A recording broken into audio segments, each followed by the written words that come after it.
सर्वेभ्यो नमो नमः। नमस्कार। आज की वीडियो में हम कारक प्रकरण में आगे पंचमी, षष्ठी और सप्तमी विभक्ति के विषय में अध्ययन करने वाले हैं। तो इस संबंध में हम पहले चतुर्थी विभक्ति पर्यंत संप्रदान कारक तक अध्ययन कर चुके हैं। आपने अगर पहले वाले वीडियोस नहीं देखे हैं तो डिस्क्रिप्शन बॉक्स में उसका लिंक है। आरपीएससी सेकंड ग्रेड नामक प्लेलिस्ट से आप उन्हें देख सकते हैं। इसके अतिरिक्त हम सिद्धांत कौमुदी के अनुसार भी कारक प्रकरण को पहले पढ़ चुके हैं, तो वो वीडियोस भी आप संस्कृत व्याकरण प्लेलिस्ट से देख सकते हैं। तो आइए बात करते हैं पंचमी विभक्ति के संबंध में। पंचमी विभक्ति अपादान कारक में होती है। इसका विधायक सूत्र है अपादाने पंचमी। अब अपादान कारक क्या होता है, किस कारक को अपादान कहा जाता है? तो इसका विधायक सूत्र है ध्रुवम अपाये अपादानम। दूर या विभाग होने पर जो ध्रुव होता है, जहां से विभागीकरण किया जाता है, यहाँ पर ये जो ध्रुव पद है, ध्रुव का तात्पर्य आप यहाँ पर स्थिर ना समझें। ध्रुव का तात्पर्य यहाँ पर ये है कि अपाय में अर्थात विभाग होने की क्रिया में, दूर होने की क्रिया में जहां से विभागीकरण किया जाता है, जहां से दूर हुआ जाता है, उसकी अपादान संज्ञा होती है। अपादान जो है वो दो प्रकार का होता है, एक होता है चल अपादान और दूसरा होता है अचल अपादान। तो विभाग होने की क्रिया में जहां से विभाग हो रहा है, अगर वो अचल है, वो स्थिर है, तो उसको अचल अपादान कहा जाता है। और अगर जहां से विभाग हो रहा है वो परिवर्तन है, उसमें लगातार गति है, तो उसको चल अपादान कहा जाता है। जैसे वृक्षात पत्रम पतति, तो यहाँ पर जो अपादान है, वृक्ष से पत्ता गिरता है, तो गिरने की क्रिया यहाँ पर हो रही है, दूर होने की क्रिया है। कहाँ से पत्ता गिरता है? वृक्ष से, तो वृक्ष की अपादान संज्ञा होती है। और वृक्ष कैसा है? क्या वृक्ष गतिशील है? नहीं, वृक्ष है अचल अपादान। इसी प्रकार दूसरा उदाहरण है धावतः अश्वात पतति, दौड़ते हुए अश्व से गिर जाता है। तो यहाँ पर अश्व से अलग हो जाता है, लेकिन वो जो अश्व है वो स्वयं भी गतिशील है, स्वयं भी चल है। तो यहाँ पर ये जो धावतः अश्व है ये चल अपादान कहलाता है। दूसरा कहाँ पर अपादान संज्ञा होती है? तो इसके संबंध में एक और विधान है भीत्रा अर्थानाम भय हेतु। भय अर्थक और त्राण अर्थक धातुओं का प्रयोग होने पर भय के हेतु, जिससे भय लगता है, जिससे डर लग रहा है, जिससे रक्षा करनी है, त्राण का तात्पर्य है रक्षा, तो जो भय का हेतु है या जिससे रक्षा करनी है उसकी अपादान संज्ञा होती है। और अपादाने पंचमी से उसमें पंचमी विभक्ति हो जाती है। जैसे चोरात बिभेति, चोर से डरता है, तो चोर से डरता है, भय का कारण चोर है, तो चोर की अपादान संज्ञा होकर पंचमी विभक्ति यहाँ पर हो जाती है। इसी प्रकार सिंहात बिभेति, सिंह से डरता है। व्याघ्रात रक्षति, व्याघ्र से रक्षा करता है, तो त्राण के अर्थ वाली धातु ही है रक्ष, तो रक्ष के योग में भी अपादान संज्ञा व्याघ्र की हो जाती है। अगला विधान है यहाँ पर जनि कर्तु प्रकृति। ये परीक्षा की दृष्टि से जनि कर्तु प्रकृति और भुवः प्रभुवः, इनमें क्या है, विद्यार्थी कंफ्यूज हो जाता है। तो इन दोनों सूत्रों को आप ध्यान से पढ़िए और यहाँ पर जो अंतर है उसको अपने दिमाग में फिक्स कर लीजिए, क्योंकि अगर सूत्रों से संबंधित कई बार प्रश्न आ जाता है कि आपको जैसे ये उदाहरण दे दिया जाएगा ब्रह्मणः प्रजा प्रजायन्ते, अब इसमें बोलेंगे कि किस सूत्र के अनुसार यहाँ पर अपादान संज्ञा हुई है, तो वहां पर आप जनि कर्तु और भुवः प्रभुवः में कंफ्यूज हो सकते हैं। जनि कर्तु प्रकृति सूत्र क्या कहता है कि उत्पन्न होने की क्रिया में जहां से उत्पन्न हुआ जाता है, जहां से उत्पन्न होता है जो प्रकृति है, उसकी अपादान संज्ञा होती है। जैसे ब्रह्मणः प्रजा प्रजायन्ते, ब्रह्मा से प्रजा उत्पन्न होती है, तो उत्पन्न होने की क्रिया है, और कहाँ से उत्पन्न होती है प्रजा? ब्रह्मा से। तो यहाँ पर ये जो ब्रह्म पद है इसकी अपादान संज्ञा हो जाती है और उसकी अपादाने पंचमी से उसमें पंचमी विभक्ति हो जाती है। इसी प्रकार कामात क्रोधो अभिजायते, काम से क्रोध उत्पन्न होता है, तो यहाँ पर काम पद की अपादान संज्ञा जनि कर्तु प्रकृति सूत्र से होती है। अगला सूत्र है भुवः प्रभवः। भुवः प्रभुः सूत्र कहता है कि प्रकाशित होने के अर्थ में जहां से नदी प्रकाशित होती है उस स्थान की अपादान संज्ञा हो जाती है और उसमें फिर पंचमी विभक्ति हो जाती है। तो भुवः प्रभुवः सूत्र जो है वो प्रकाशित होने के अर्थ में है, और नदी जहां से उत्पन्न होती है, तो जो नदी का उत्पन्न होना है वो वस्तुतः उसका प्रकाशित होना कहलाता है। तो नदी का प्रसंग जहां पर आएगा वहां पर ये वाला सूत्र प्रवृत्त होगा, भुवः प्रभुवः। जैसे इसका उदाहरण है, हिमालयाद गंगा प्रभवती, हिमालय से गंगा उत्पन्न होती है, निकलती है, बहती है। तो गंगा कहाँ से प्रकाशित होती है? हिमालय से।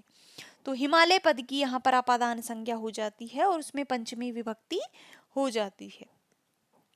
इसके अतिरिक्त और भी प्रसंग हैं जहां पर पंचमी विभक्ति होती है, अपादान संज्ञा होती है। तो उसके अंतर्गत पहला है जुगुप्सा विराम प्रमाद अर्थानाम उपसंख्यानम। जुगुप्सा, विराम और प्रमाद, इनके अर्थ वाले पदों का प्रयोग होने पर या इनके अर्थ वाले शब्दों का प्रयोग होने पर अपादान संज्ञा हो जाती है और उसमें पंचमी विभक्ति का प्रयोग होता है। जैसे पापात जुगुप्सते, पापात विरमति, धर्मात प्रमाद्यति। तो इस प्रकार जुगुप्सा, विराम, प्रमाद इत्यादि शब्दों का प्रयोग होने पर अपादान संज्ञा होकर पंचमी विभक्ति हो जाती है। इसके अतिरिक्त एक और प्रसंग यहाँ पर आता है कि वारण अर्थ वाली धातुओं का प्रयोग होने पर इप्सित कारक की अपादान संज्ञा होती है। वारणा अर्थानाम ईप्सितः। तो जैसे इसका उदाहरण है, यवेभ्यः गाम वारयति, जो में जाने से गायों को रोकता है। तो वारण अर्थ वाली धातु वारयति पद का यहाँ पर प्रयुक्त हुआ है, और इसमें जो इप्सित है, जहां पर जाने से रोकता है, देखिए रोकता किसको है, इसमें इप्सितम तो गाय हैं। तो इप्सितम होने के कारण गोपद की तो यहाँ पर कर्म संज्ञा हो जाएगी, और इस इप्सितम में तो द्वितीय विभक्ति हो जाएगी कर्मणी द्वितीया से। और जो इप्सित है, जो में जाने से जो रोकता है, जो का नुकसान नहीं होने देता, तो वहां पर जाने से रोकना चाहता है। तो ये जो पद है, ये कारक जो है, इसमें अपादान संज्ञा हो जाती है वारणार्थानाम ईप्सितः से, और इसमें फिर पंचमी विभक्ति होती है। एक और यहाँ पर प्रसंग आता है कि छिपने के कार्य में जिससे छिपते हैं उसकी भी अपादान संज्ञा होती है। अंतर्धौ येन अदर्शनम इच्छति, ये इसका विधायक सूत्र है।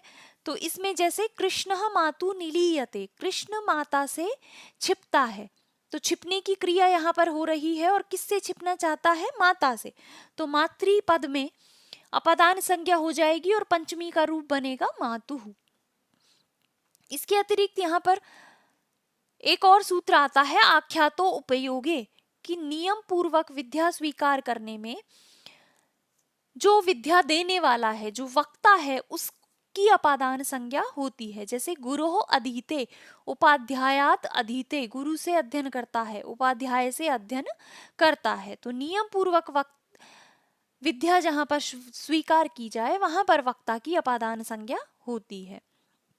इसके अतिरिक्त अन्य, आरात, इतर, ऋते, दिशावाची शब्द, अंचु उत्तर पद और आही प्रत्यांत पद, इनका योग होने पर भी पंचमी विभक्ति का प्रयोग होता है। जैसे कृष्णात अन्यः, कृष्णात इतरः, कृष्णात आरात, कृष्णात ऋते, ग्रामात पूर्वम, दिशावाची शब्द है, ग्रामात पश्चिमम, ग्रामात उत्तरम, ग्रामात दक्षिणम। और जैसे आही प्रत्यांत पद है, दक्षिणा ही, दक्षिणा। तो इन पदों के योग में पंचमी विभक्ति का प्रयोग होता है। इसके अतिरिक्त 3 ऐसे शब्द हैं, पृथक, विना और नाना, जिनके संबंध में 3 विभक्तियों का प्रयोग होता है, द्वितीया, तृतीया और पंचमी।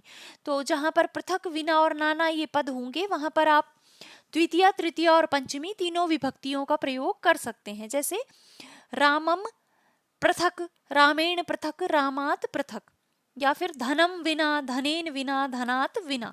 तो इनमें तीनों ही पद आपके सही होंगे। अगला है दूर और समीपवाची शब्दों के योग में भी द्वितीय, तृतीय और पंचमी विभक्तियां प्रयुक्त होती हैं। तो जहां पर दूर और समीप के अर्थ वाले शब्द हों वहां पर आप उनमें द्वितीय, तृतीय और पंचमी विभक्तियां लगा सकते हैं। जैसे दूरम दूरेण दूरात, अंतिकम अंतिकेन अंतिकात, समीपम समीपेन समीपात। इस तरह से आप विभक्तियों का प्रयोग कर सकते हैं। इसके बाद बात करते हैं षष्ठी विभक्ति के बारे में।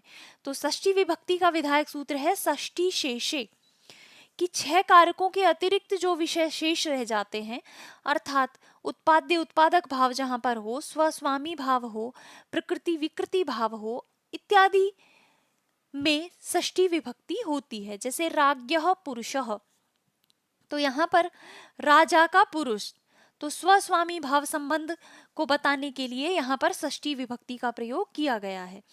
इसी प्रकार वृक्षस्य पर्णम, तो अवयव अवयवी भाव यहाँ पर है वृक्ष का पत्ता, तो अवयवी यहाँ पर वृक्ष है और अवयव है पर्ण। तो 6 कारकों के अतिरिक्त शेष जो विषय हैं वहां पर जहां पर संबंध को प्रदर्शित करना हो वहां पर षष्ठी विभक्ति का प्रयोग किया जाता है। इसके अतिरिक्त एक और यहाँ पर महत्वपूर्ण प्रसंग आता है, वो क्या है कि कर्तरी कर्मणों कृति, कृत प्रत्यय वाले शब्दों के योग में, अब कृत प्रत्ययों के अंतर्गत क्षत्रि, शानच, त्वा, तुमुन, त और तवतु, ये 6 प्रत्यय नहीं होने चाहिए। इन 6 प्रत्ययों के अतिरिक्त कोई भी कृत प्रत्यय से युक्त पद का योग हो तो वहां पर कर्ता और कर्म में षष्ठी विभक्ति हो जाती है। जैसे इसको उदाहरण से देखते हैं, कालिदासस्य कृति, तो यहाँ पर जो ये कृत प्रत्यय का शब्द है कृति, इसके योग में जो कालिदास है कर्ता, इसमें षष्ठी विभक्ति हो जाती है। इसी प्रकार श्लोकस्य पाठकः, तो पाठक में पठ धातु से कौन सा प्रत्यय यहाँ पर हुआ है बताइए आप?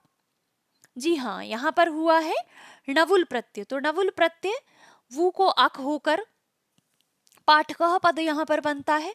तो श्लोकस्य पाठकः कृत प्रत्यय का योग होने पर श्लोक पद में श्लोक का पाठक कर्म में यहाँ पर षष्ठी विभक्ति हो गई है। इसी का अगला भाग आप इस सूत्र को मान सकते हैं, ये कहता है उभय प्राप्तौ कर्मणि। अगर कोई ऐसा वाक्य है जहां पर कर्ता और कर्म दोनों है और कृत प्रत्यय का योग वहां पर हुआ है, तो फिर किस में षष्ठी विभक्ति करें? तो ऐसे प्रसंग में ये कहते हैं उभय प्राप्तौ, दोनों कर्ता और कर्म दोनों में षष्ठी प्राप्त होने पर कर्म में ही षष्ठी होगी। जैसे कृष्णः जगतः कर्ता, कृष्ण जगत का कर्ता है। यहाँ पर ये जो कर्ता पद है इसमें क्री में कौन सा प्रत्यय प्रयुक्त हुआ है ये आप मुझे कमेंट करके बताएंगे। तो यहाँ पर कृत प्रत्यय का योग होने पर ये जो कर्ता है और कर्म है इन दोनों में षष्ठी प्राप्त हो रही थी, किंतु यहाँ पर केवल कर्म में ही षष्ठी का प्रयोग किया जाता है। तो जगत शब्द के जब रूप चलते हैं तो षष्ठी में शब्द बनता है, पद बनता है जगतः, और कर्ता में फिर यहाँ पर प्रथमा विभक्ति ही प्रयुक्त हुई है। तो जहां पर दोनों में षष्ठी विभक्ति का प्रसंग प्राप्त हो जाए वहां पर कर्म में षष्ठी की जाती है। इसके अतिरिक्त यहाँ पर कुछ और प्रसंग हैं कि जैसे हेतु शब्द का प्रयोग कहीं पर हो, किसी वाक्य में हेतु शब्द का प्रयोग हो, तो हेतु शब्द में और जो वस्तुतः हेतु है, जो प्रयोजन है, उसमें षष्ठी विभक्ति होती है। इसके अतिरिक्त अगर हेतु शब्द के साथ किसी सर्वनाम शब्द का प्रयोग हो जाए तो हेतु शब्द में और सर्वनाम शब्द में तृतीया से षष्ठी विभक्ति पर्यंत विभक्तियां हो जाती हैं। जैसे इसका उदाहरण देखते हैं, अन्नस्य हेतो वसति, अन्न के लिए रहता है, अन्न के कारण रहता है, अन्न के हेतु रहता है। तो यहाँ पर प्रयोजन बताया गया है और हेतु शब्द का प्रयोग है। तो यहाँ पर जो प्रयोजन है, जिस प्रयोजन से रहता है उसमें और स्वयं हेतु शब्द में षष्ठी विभक्ति का प्रयोग किया गया है। तो यहाँ पर वाक्य बनेगा अन्नस्य हेतो वसति। इसी प्रकार अगर सर्वनाम शब्द का प्रयोग हो जाए तो यहाँ पर जैसे केन हेतुना वसति, तो यहाँ पर सर्वनाम जो है ये कह, इसमें तृतीया विभक्ति हुई है और इसके अतिरिक्त हेतु पद में भी तृतीया विभक्ति हुई है। तो यहाँ पर 2 प्रकार के पद हो जाते हैं सर्वनामनः तृतीया सूत्र से, केन हेतुना वसति और कस्य हेतु वसति। 2 प्रकार के वाक्य यहाँ पर बन सकते हैं। इसके अतिरिक्त एक और प्रसंग आता है षष्ठी के संबंध में, वो क्या है कि स्मरण अर्थ वाली धातुओं का तथा दय और ईश, इन धातुओं का प्रयोग होने पर इन धातुओं के योग में कर्म में षष्ठी विभक्ति होती है। अधिगर्थ दयेशाम कर्मणि, इसके उदाहरण क्या हैं? जैसे मातुः स्मरति, तो स्मरणार्थ वाली धातु स्मृ का यहाँ पर प्रयोग हुआ है। उसके योग में जो मातृ शब्द है उसमें कर्म की, माता को स्मरण करता है, माता को याद करता है, तो कर्म है यहाँ पर माता। इस कर्म में षष्ठी विभक्ति यहाँ पर हो जाएगी। इसके अतिरिक्त दाय और ईश धातु के योग में षष्ठी विभक्ति होती है, जैसे सर्पिशः दयनम, सर्पिशः ईशनम, इस प्रकार से। इसके अतिरिक्त अतश प्रत्यय अर्थ में होने वाले प्रत्यय के योग में षष्ठी विभक्ति होती है। ऐसे प्रत्यय जो अतश प्रत्यय के अर्थ के योग में होते हैं, दक्षिणतः, दक्षिण की ओर अर्थ जहां पर हो, उत्तर की ओर, उत्तरतः, परतः, दूसरी ओर, तो इस अर्थ में जो प्रत्यय प्रयुक्त हो, अगर उन शब्दों का योग हो तो षष्ठी विभक्ति होती है। जैसे ग्रामस्य दक्षिणतः, ग्रामस्य उत्तरतः, ग्रामस्य परतः। इसके अतिरिक्त कृत्य प्रत्ययों के योग में कर्ता में विकल्प से षष्ठी विभक्ति हो जाती है, और जहां पर षष्ठी नहीं होती वहां पर पक्ष में तृतीया विभक्ति होती है। जैसे मम हरि सेव्यः, मेरे द्वारा हरि की सेवा करनी चाहिए, और जहां पर षष्ठी नहीं होगी कर्ता में, वहां पर क्या होगी? तृतीया होगी, क्योंकि इसमें कर्मवाच्य का वाक्य होता है। यहाँ पर कर्म उक्त है तो कर्म में यहाँ पर प्रथमा हो गई, तो कर्म में प्रथमा हो गई तो स्वतः ही जो अनुक्त करता है उसमें तृतीया विभक्ति हो जाती है, और विकल्प से इसमें षष्ठी भी हो जाती है। मम पुस्तकम पठनीयः, मया पुस्तकम पठनीयः, तो यहाँ पर तृतीय और षष्ठी विभक्ति हो जाएंगी। अब बात करते हैं अंतिम सप्तमी विभक्ति के संबंध में। तो सप्तमी विभक्ति कहाँ पर होती है? अधिकरण कारक में। सप्तमी अधिकरणे च, सप्तमी अधिकरण कारक में होती है। और ये जो च पद है ये विधान करता है कि इसके अतिरिक्त दूर और समीप अर्थ वाले शब्दों में भी सप्तमी विभक्ति होती है। अब अधिकरण क्या है? तो आधारो अधिकरणम, किसी भी क्रिया के आधार को अधिकरण कहा जाता है। ये आधार जो है वो 3 प्रकार का होता है: औपश्लेषिक आधार, वैषयिक आधार और अभिव्यापक आधार।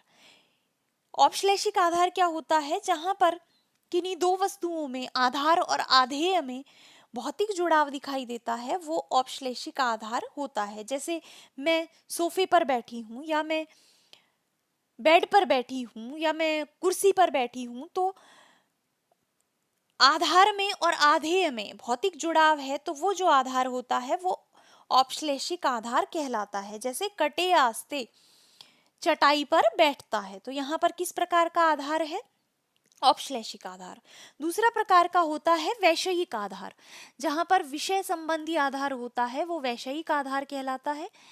जैसे मोक्षे इच्छा अस्ति, मोक्ष के विषय में इच्छा है। व्याकरणे इच्छा अस्ति, व्याकरण को पढ़ने में, व्याकरण के विषय में इसकी इच्छा है, तो जहां पर विषय संबंधी आधार होता है वो वैषयिक आधार होता है। और तीसरे प्रकार का होता है अभिव्यापक आधार, जहां पर आधेय का आधार के साथ फैलाव या विस्तार दिखाई जाता है, वहां पर अभिव्यापक आधार होता है। जैसे तिलेषु तैलम अस्ति, तिलों में तेल है, तो यहाँ पर जो आधेय है उसका आधार के साथ फैलाव है, तेल तिलों में व्याप्त होता है, तो इस प्रकार का जो आधार है वो अभिव्यापक आधार कहलाता है। इसके अतिरिक्त सप्तमी कहाँ कहाँ पर होती है अधिकरण के अतिरिक्त? तो यहाँ पर पहला प्रसंग है यस्य चे भावेन भाव लक्षणम, और ये परीक्षा की दृष्टि से महत्वपूर्ण है। ये क्या कहता है कि किसी एक प्रसिद्ध क्रिया के द्वारा जब दूसरी क्रिया द्योतित की जाती है तो पूर्ववर्ती प्रसिद्ध क्रिया में सप्तमी विभक्ति होती है। जहां पर एक क्रिया के द्वारा दूसरी क्रिया बताई जाए तो वहां पर सप्तमी विभक्ति होती है। जैसे गोशु दुह्यमानाशु गतः, गायों को दुहकर गया, तो यहाँ पर गायों को दुहकर गया, पहले वाली जो क्रिया है पूर्ववर्ती प्रसिद्ध क्रिया, पहले उसने क्या किया? गायों को दुहा और उसके बाद गया, तो पहले वाली क्रिया में सप्तमी विभक्ति होती है। जैसे पठत्सु बालेषु भोजनम कृतवान, बालकों को पढ़ाकर भोजन किया, तो पहले क्या किया? बालकों को पढ़ाया और उसके पश्चात भोजन किया। तो पहले वाली जो प्रसिद्ध क्रिया है उसमें सप्तमी विभक्ति हो जाती है। अगला है यतश्च निर्धारणम। ये भी महत्वपूर्ण है। ये सूत्र क्या कहता है कि जाति, गुण, क्रिया और संज्ञा, इनके द्वारा समुदाय में से एक अवयव का निर्धारण करने पर जहां से निर्धारण किया जाता है उसमें षष्ठी और सप्तमी विभक्ति होती है। ये क्या कह रहे हैं कि अगर कोई समूह है और उस समूह में से किसी एक को श्रेष्ठ बताना है, किसी एक की विशेषता को बताना है, और वो विशेषता 4 प्रकार से बताई जा सकती है, या तो जाति के द्वारा उसकी विशेषता बता दो, या गुण के द्वारा, या क्रिया के द्वारा, या संज्ञा के द्वारा। तो किसी एक समुदाय में से, किसी एक समूह में से किसी एक अवयव को जब श्रेष्ठ निर्धारित किया जाता है तो जिस समूह से उसका निर्धारण किया जा रहा है उसमें, उस समूह में षष्ठी या सप्तमी विभक्ति होती है। जैसे नराणाम नरेषु द्विजः श्रेष्ठः, नरों में द्विज श्रेष्ठ है। तो यहाँ पर नरों का जो समुदाय है उसमें से जाति के द्वारा की जो द्विज जाति है वो श्रेष्ठ है, इस प्रकार निर्धारण किया जा रहा है। तो जहां से निर्धारण किया जा रहा है उसमें षष्ठी और सप्तमी दोनों विभक्तियां हो जाती हैं। इसी प्रकार गवाम गोशु कृष्णा बहुक्षीरा, गायों में से जो काली गाय है वो अधिक दूध देने वाली है। तो यहाँ पर किसके द्वारा निर्धारण किया गया है? गुण के द्वारा, कि जो काली रंग की गाय है वो बहुशीरा है। तो निर्धारण किस में से किया जा रहा है? गायों में से। तो यहाँ पर षष्ठी का पद गवाम भी हो सकता है और सप्तमी का पद गोशु भी हो सकता है। इसी प्रकार क्रिया के द्वारा, तो जैसे गच्छताम गच्छत्सु धावन शीघ्रः, चलने वालों में दौड़ने वाला शीघ्र है। तो यहाँ पर किन में से निर्धारण कर रहे हैं? चलने वालों में से। तो ये जो समूह है इनमें षष्ठी और सप्तमी विभक्ति प्रयुक्त हुई है। इसी प्रकार छात्राणाम छात्रेषु मात्रः पटु, तो ये नाम है संज्ञा, इसके द्वारा भी अवयव को निर्धारित किया जा रहा है कि छात्रों में मैत्र नामक जो छात्र है वो पटु है, वो चतुर है। तो इस प्रकार जहां से किसी एक अवयव का निर्धारण किया जाता है उस समुदाय के वाचक शब्दों में षष्ठी और सप्तमी विभक्तियां होती हैं। इसके अतिरिक्त और भी कुछ महत्वपूर्ण प्रसंग हैं जहां पर सप्तमी विभक्ति होती है। जैसे साधु असाधु प्रयोगे च, साधु और असाधु शब्द का प्रयोग जहां पर हो वहां पर जिसके प्रति साधु या असाधु हो उसमें सप्तमी विभक्ति होती है। जैसे कृष्ण मातरी साधु, कृष्ण माता के लिए सज्जन है। तो साधु शब्द का प्रयोग हुआ है, इसलिए जिसके प्रति सज्जन है, माता के लिए सज्जन है, तो ये जो मातृ पद है इसमें सप्तमी विभक्ति का प्रयोग हुआ है। तो मातृ का सप्तमी विभक्ति का रूप होता है मातृ। इसी प्रकार कृष्ण मातुले असाधु, कृष्ण मामा के लिए दुर्जन है, असाधु है। तो किसके लिए असाधु है? मामा के लिए। तो यहाँ पर मातुल शब्द में सप्तमी विभक्ति का पद है मातुले। अगला प्रसंग सप्तमी विभक्ति के संबंध में आता है निमित्तात् कर्म योगे, कि अगर कोई कर्म आपको बताया जा रहा है कि ये कार्य हमने किया है और उस कर्म के साथ साथ उसका प्रयोजन भी बता दिया जाए कि इस प्रयोजन से ये कार्य किया गया है, तो जो प्रयोजन है उसमें सप्तमी विभक्ति प्रयुक्त होती है।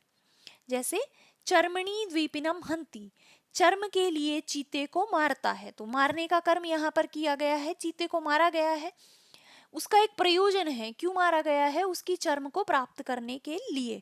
तो जो प्रयोजन है चर्म, उसमें सप्तमी विभक्ति प्रयुक्त होती है। इसी प्रकार केशेषु चमरिम हंति, केश के लिए चमरी गाय को मारता है। और सीमनी पुष्कलकः हतः, वीर्य के लिए हरिण को मार दिया।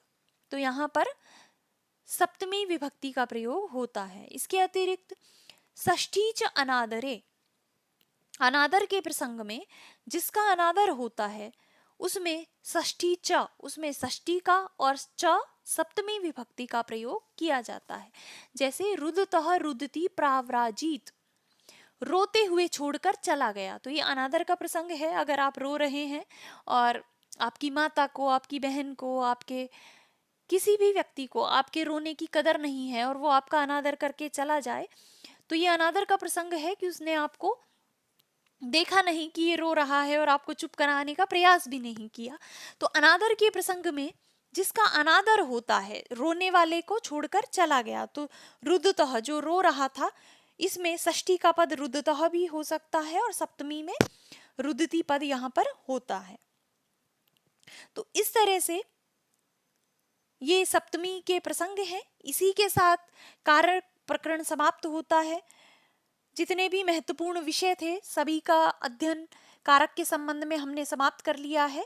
और व्याकरण में सेकंड ग्रेड में जितने भी विषय हैं लगभग समाप्त हो चुके हैं। अब आपके शब्द रूप और धातु रूप बचे हैं। तो आप हर रोज का नियम बना लीजिए, आपको एक शब्द रूप, लगभग 24 शब्द रूप हैं आपके लिए निर्धारित और 25 धातु रूप हैं, 22 या 25 इतने कुछ हैं। तो आप हर रोज एक शब्द रूप और एक धातु रूप इस तरह से याद करते हुए चलिए, तो धीरे धीरे करके आपको याद होते जाएंगे। और अभी आपके पास समय है, अभी तक वैकेंसी भी नहीं आई, जब तक परीक्षा होगी तब तक आप उनको अच्छे से याद कर पाएंगे। तो आज से आप ये काम भी प्रारंभ कर दीजिए। यहाँ पर चैनल पर आपको हर रोज एक वीडियो मिल रहा है, तो आप उसको पढ़िए। इसके साथ आप एक शब्द रूप और एक धातु रूप एक बार याद कीजिए। वो एक अलग बात है कि आप रटते जाएं, याद नहीं हुआ याद नहीं हुआ, एक बार 2-4 बार उसको अच्छे से पढ़िए, 2-4 दिन बाद उसको फिर से रिवाइज कीजिए, तो वो स्वतः आपको याद हो जाएगा। अब हम टेस्ट सीरीज प्रारंभ करेंगे।